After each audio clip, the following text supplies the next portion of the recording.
For the past year, all that you've probably heard is that the job market is brutal. AI is taking away entry-level roles, applications don't work anymore, nobody's hiring, and hundreds and thousands of people are being laid off, and young people are the ones who are suffering the most. You've probably heard this from friends, group chats, family members, Instagram, TikTok, other social media, but the part that I want you to sit with is that you're starting to believe all of this doomerism, which is leading you to not take any action. The more that you buy into this narrative, the worse off you'll be. The part that nobody talks about or no one's creating content about is that there are in fact many young people, and people of all ages for that matter, landing high six-figure paying jobs in high status roles that align with their interests. And none of this is happening by accident. The market is in fact hiring, just not you. I can tell you with 100% confidence that the job market is not necessarily broken. All that's broken is your strategy. And I want you to actually feel that last statement for a second, because if you let the broken market story stand, you start to let yourself off the hook. There's a version of your next 2 years where nothing changes, where you keep telling yourself that the market is brutal, and the strategy you've been running keeps producing the same results that it's been producing all along, which is absolutely no results. I was in this exact same loop for about 2 years. And I'll be honest with you, I bought into every part of the doom narrative. I told my parents that the market was tough. I told my friends that nobody was hiring in my space. And I told myself that every rejection was the broader system rather than me doing something wrong. And every time that I repeated that story, I let myself avoid the harder question. Harder question is, what if the market is doing exactly what markets do? What if the job market is segmented and selective and rewarding the people who are playing the proper game? What if the variable isn't the market itself?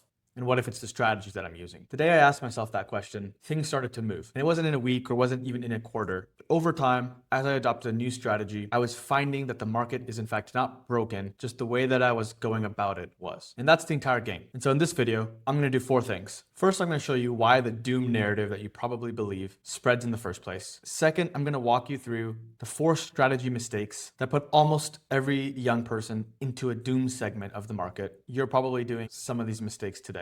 Third, I'm going to give you the 4 moves that actually work in 2026, not 2015. And fourth, I'm going to show you how to run after these 4 new strategy steps as a system that compounds. Doing them once will get you far, but running them as a cohesive strategy is the entire game. By the end of this video, you're going to know exactly which strategy mistakes you've been making and exactly what to start doing tomorrow. But before we get into any of this, before I can give you a single tactic or a single template, I want you to understand why the broken market exists in the first place. If you skip this part, the rest is going to feel a little bit weird and it's not going to make sense completely. I'm asking you to start it clearly, so let's start at the beginning. Here's what most people don't realize about the broken job market narrative. What you hear is not necessarily fact, it's more of a story. And the story exists because it solves a problem for the person who's telling it. Think about who's repeating most loudly that the job market is broken and brutal. Almost always, it's someone who's been running the strategy for 6 or 12 months and not finding any momentum, results, and getting hired. Their LinkedIn's, Instagram content, wherever they're letting out their frustrations is filled with doomer stats because they aren't running the right playbook. They've done a lot of work and activity, but nothing shows for it because they're not utilizing the right strategies. It's easier to create a following online than it is to go and get a real job. And there are 2 explanations to this. Either the market is broken or their strategy is. Assuming that your strategy is the thing that's broken makes you responsible and take real ownership versus blaming the broader market just lets you play victim and is easier to spread that message. I did the exact same thing over the past few years. When I was younger, I was sending applications into the void, thinking that the job market was broken and that the system was rigged. Every time I said that, I felt a little bit better because it meant the reason that I wasn't getting hired wasn't me. It was the overall system. It was a comfortable story to tell myself and other people, but it cost me the most valuable thing, which is time. So let me be clear about what I'm saying. The macro environment and the overall market and system is not a fantasy. There are a lot of flaws in it. Hiring is slow to cost categories. Entry-level roles in some industries are genuinely harder than they were just a few years ago. And AI is changing and forcing us to reimagine pretty much everything. But the part that no one mentions is that every single one of these things is a description of the average strategy meeting a harder market. The average person in 2026 is sending 50 or so applications a week into a void through portals. They're not doing outreach. They're not building proof of work. They're just hoping to get lucky and win the lottery. When you take that strategy and put it against a market that's harder and more selective than it used to be, it will fail and it'll fail catastrophically. But the people who are running a different strategy in the same market are not getting the same results. They're getting hired at the same rate they always did, and because they have more leverage with the resources and tools that are available today. So the market is not really one market, and you have to start thinking about it as 2. There's the segment that people talk about in the doomer narratives where 80% of people are running to. And then there's the segment that's much smaller, more hidden, more invisible, but the one that you want to find yourself in. And let me make this concrete. So picture 2 people who have the same credentials, the same background, and are gunning for the same roles. The first, let's say, is you. On most days, they open LinkedIn, Handshake, Indeed, whatever job portal exists. They tweak their resume for the 10th, 15th, 20th time and apply to 50 roles blindly without even thinking about what they're applying towards. They hear nothing back, tell their parents that the market is brutal, but they don't actually change what they're doing. The other person, on the other hand, your competitor, is doing something completely different. They've defined a specific slice of the market that they're going after. They're building a project that proves they can do the work. They're having real conversations with people who are not just recruiters, but decision makers. And they're not applying to 50 or 100 roles blindly. They're getting introduced and finding the hidden job market for a select few roles that really align with what they want. 6 months later, you, or the first person I talked about, has sent 1,200 applications, has heard nothing back from them, and grows more resentment and starts to feed into the doomer narrative more and more. The other person has built a project, reached out to 10 people, had conversations, shared that project with them, has 4 or 5 real relationships at companies, and is starting to see concrete opportunities forming from the hidden job market. It's the same market, it's the same number of months, it's the same time spent towards finding a job, but just completely different outcomes. So the gap is really not the market, it's the strategy in which you're trying to find a job. And when you start saying that the job market is brutal, what you actually mean is that the specific segment that you're targeting in and the strategy you're playing is brutal. And the fix is not to wait for this part to get better. The fix is to leave it completely and go and find the hidden job market. You have to stop seeing yourself as a victim of the job market and start seeing yourself as just a player who's been running the wrong strategy. And there's nothing wrong with that. You just have to adapt. Stop arguing and fighting what's going on at the high level. You can't control those things, and start auditing your own day-to-day efforts. Start building the strategy that wins in the market that we have today. And once you start to make this shift, you will notice the opportunities start flowing to you and understand that it's a lot easier than you originally thought. So now if everyone in this old segment of the market, the one that doesn't work, got there by running the wrong strategy, what does the wrong strategy actually look like? Because I want you to see yourself clearly here. And there are 4 specific mistakes that put almost everybody into this segment. And I can probably guarantee you that you're probably running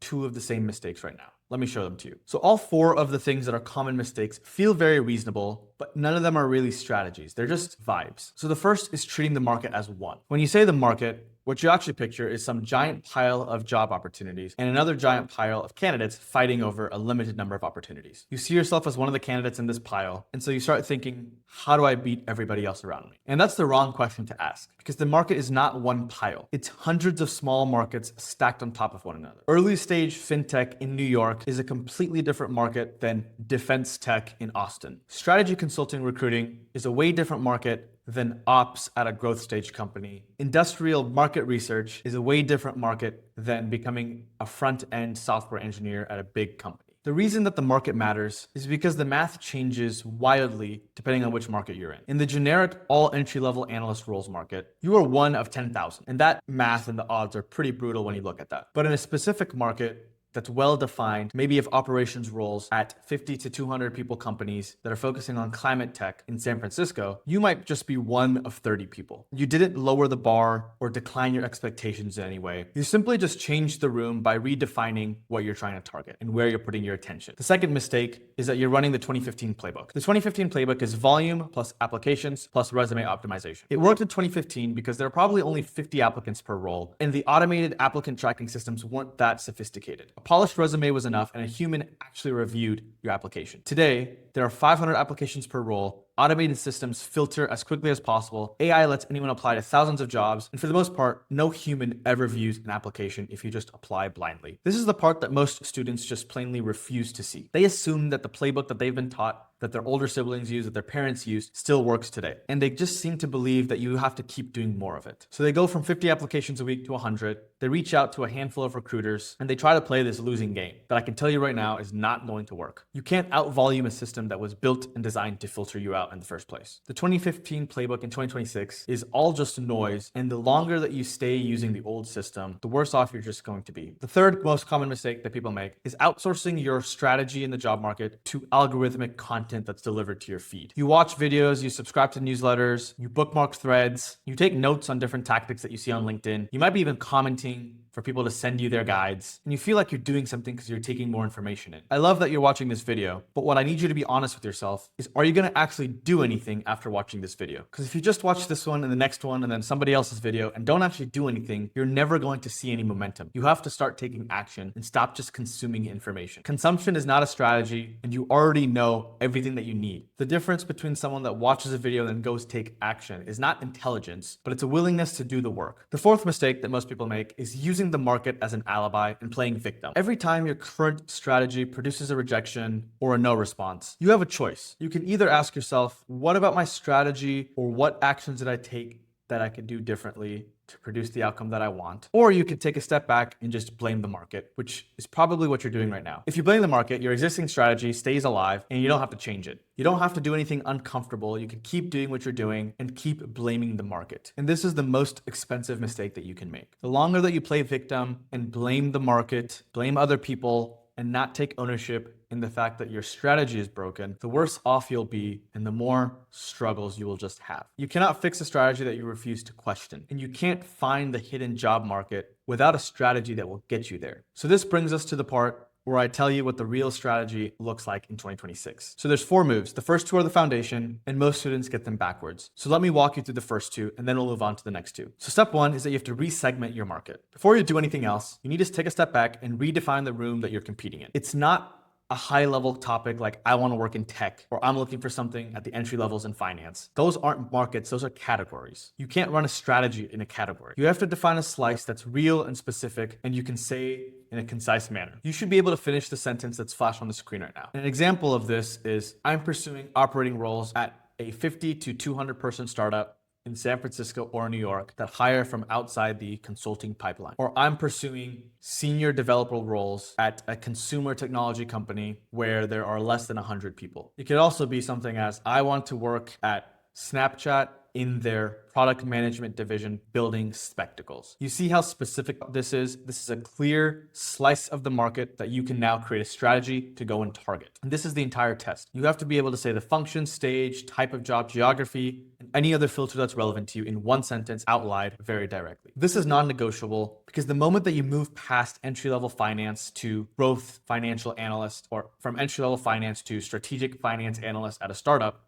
in New York City, the math starts to change completely. Your competition went from 5,000 to maybe 40, and your outreach can be specific and targeted. Your projects can be value add to your outreach, and every action starts to stack on top of the last. Nothing is wasted, and everything will keep compounding. The trap that most students fall into is that the specificity feels risky. What if I pick the wrong slice? Don't I need to keep an open mind, not put all my eggs in one basket? And so let me tell you something. Your first slice will probably be wrong, and that's fine. A wrong slice is still one that you can run a proper strategy in. And it beats a vague category that you have to use a generic approach anytime. You will refine your slice every month, and the first statement that you come up with is not the end all be all. It can change. It's just a scaffolding to find focus for your attention. When I made this move personally, my entire week changed. I went from refreshing LinkedIn job postings and aimlessly browsing websites to being able to send targeted and surgical questions, to have coffee chats, build relationships, and work on a project. Once you've defined your specific market segment, step 2 is where most students get the order of operations wrong. So step 2 is that you have to reverse the order of operations. Most people will sequence their week by sending applications first, and then they send a few cold messages. Then they maybe work on a project or an artifact somewhere down the road when they have time. And that order is backwards. The 2026 strategy reverses it. You need to find proof of work first, have conversations second, and then work on applications last. And hopefully, if you've run the strategy correctly, you'll get offered to interview without even submitting an application. So here's why this actually works. In a market where 500 people apply to every role, a hiring manager actually needs a reason for them to short circuit the application process. They need something that lets them pull you out of a pile and say, this person is different. A resume can't really do that anymore. And a cover letter doesn't really help either.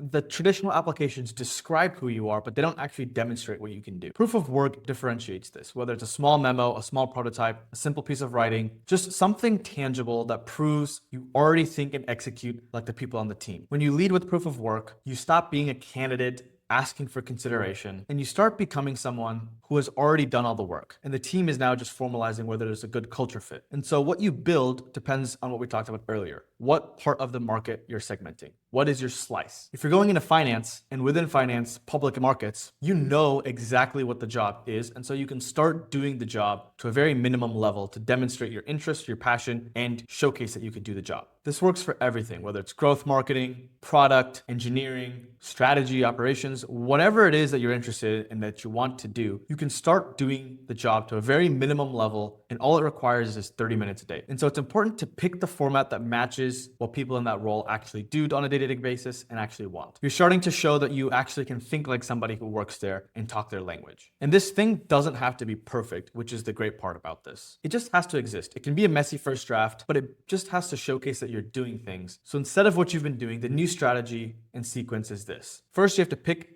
a segment of the market that's very specific to you. You start building a project depending on what job function and industry you're targeting. And then you have to use that project as an artifact that opens up doors and conversations. Cold emails get a lot easier because you have something to share. Coffee chats become more natural because you're sharp and you have concrete things to ask for. And when a role happens to open up at a company, you move past just sending a generic application and you send stuff that you've already worked on. And this goes to the decision maker directly. When I made this flip personally, thinking from proof first, conversations second, and then applications last, my hit rate getting calls went way up. And it wasn't because I worked harder. I just worked on the right thing using the right strategy. So now defining a part of the market and reversing the order is the foundation and is a strategy that you need to use. But strategy without execution is just another journal entry. The next two steps are the operational layer and is where 95% of people drop out. Even when you understand the strategy, if you don't actually go and do it, you're never going to make progress. So the third step is that you have to run this strategy on a 12-week cadence. It's not just a weekend or a few days. It takes about 2 to 3 months. This is the single most important thing that I'm going to tell you in this video. Almost every person I have directly mentored who told me I tried cold outreach and it didn't work, when I asked them how long they did it, the answer was almost less than 7 days. They sent 10 to 15 emails, got 2 replies, didn't get any calls scheduled, and then eventually quit. They tried building a project and never even got to a final first draft. This isn't a failed strategy, it's just a lack of execution. A real strategy compounds on a month time frame. The first 2 or 3 weeks, you're still just figuring out what to do. You're learning the tone of cold emailing, how to work on some of the projects, getting some feedback, refining how to have coffee chats, how to be professional, how to be formal. None of this produces visible output, but it's the foundation that's being laid. But most people quit while they're still laying the foundation. Weeks 4 to 8 is when things start to click a little bit. Relationships start returning to you. You start iterating your project and they get a little bit more professional, sharper, and better. You start getting some warm introductions or responses from your emails, and you start having tangible momentum and outcomes. In weeks 8 through 12 is when the offer starts to show up. The people who run this strategy for about 12 weeks almost always have one concrete opportunity at the end of it. The reason most students never get to the third phase is that they quit during the first one. They take some action, realizing they're not seeing any results, and quit because they want to go back to what they're comfortable with. And so it's important to commit to the cadence for at least 12 weeks. 12 weeks of one consistent strategy using systems that work in 2026 will beat whatever it is that you're doing today. And it's how you can really separate yourself from all of the noise that's going on in the world today. And while you're running this 12-week cadence with everything that we just talked about, there's one more step that separates students and young people who actually win from the ones who run the strategy and still end up losing. The most important part of all this is that you have to audit your strategy almost every other week. You have to sit down, take a step back, and understand what you just did, what were the outcomes, and what you need to do better. It's very simple as drawing 3 lines on a piece of paper with the first column writing down everything that you did in a very honest way. It's not what you planned to do, it's what tangible steps did you take. Did you come up with your hypothesis statement? Did you send cold emails? Did you start working on a project? What are the things that you actually did? The middle column is what did it produce? Did your emails result in a conversation? Did your work on the project result in a deeper understanding of the role and market? What was produced by the action that you took? The third column is what you should stop. Anything that you did in column 1 that didn't produce results, or you don't see results being made in the near future, you have to rethink if you're going about it the wrong way. You might send emails that don't get results, but the problem is not that you're sending emails, it's that you're not following up. So you have to really dissect what you're doing, what the results are, and what you could be doing better. So let me give you a specific example from one of my own audits. For about 3 months, I was attending a particular networking event almost weekly. It felt important, and it felt like the kind of thing that people did when they were serious. But when I reflected and audited it seriously, it produced 0 meaningful relationships, 0 conversations that went anywhere, and a lot of times spent in rooms with people who didn't fit the segment of the market that I was trying to target. I redirected those hours into cold outreach and a project, and within a month, I had 3 real conversations that led to introductions and more momentum. So most young people will always almost mistake activity for strategy. And when you do this audit and reflective process, you'll start to understand what the difference is. So this brings us to the most important part and the thing that most everybody misses. These 4 moves that we talked about, resegmenting the market, reversing the order, running a 12-week cadence, and auditing your work on a frequent basis, only really works if you run them as a loop. It's not a checklist or something that's static and you can do once and move on. You have to constantly be going back to step 1, then to step 4, then to step 2, then to step 3. Let me show you how this actually works. These 4 steps are not necessarily a checklist. They're a loop that each one feeds into the next. The more times that you cycle through this, the more momentum that will be built. So when you resegment your market, you pick a slice that works in your favor and you get more specific so that everything else becomes easier. Once you have your segment picked, you can reverse the order and start doing projects and having relationships with people in that field, in that small segment that you define. You do this for 12 weeks, and then you decide what's working and what's not. You have to start cutting what produces nothing, double down on what produces more results, and start repeating the cycle. Everything will get sharper, more refined, and you'll start to see yourself moving in a way that is very exciting because you're finding the right people, building proof of work, building skills, and you stop really recruiting for a job and rather let jobs come to you. So let me bring this all the way back to where we started. The job market is not necessarily broken. The market is always doing what markets do. It's rewarding people who are being selective and running a strategy that actually works. And it's punishing people who are using outdated playbooks and are still playing the victim and blaming the market for all the issues. What's broken is your strategy. And this is the one thing that you truly have 100% control over and you can start changing